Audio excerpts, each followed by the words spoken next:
Farhad Abbas gugat Rai Suryo CS 1,5 miliar rupiah. Farhad Abbas bela ex-Wamendes terkait ijazah Jokowi.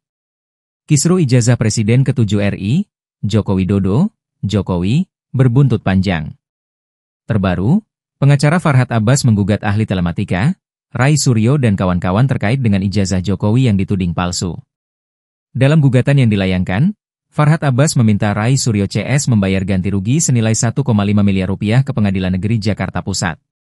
Gugatan itu Farhad layangkan mewakili mantan Rektor Universitas Profesor Mustopo, beragama, sekaligus ex-wakil Menteri Desa, Pembangunan Daerah Tertinggal dan Transmigrasi, Wamendes PDTT, Pak Iman Raharjo. Farhad mengatakan, kliennya merasa dirugikan karena telah difitnah secara keji pada kurun Mei hingga Juli 2025 di media sosial oleh Rai Suryo dan kawan-kawan.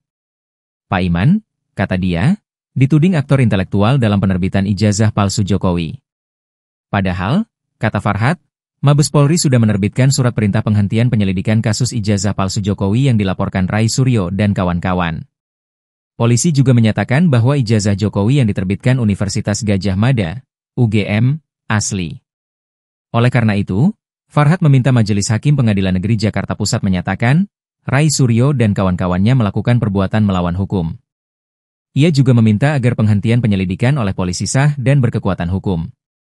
Gugatan Farhad telah terregister di Pengadilan Negeri Jakarta Pusat pada Senin, 14 Juli 2025, lalu dan akan mulai disidangkan 29 Juli mendatang.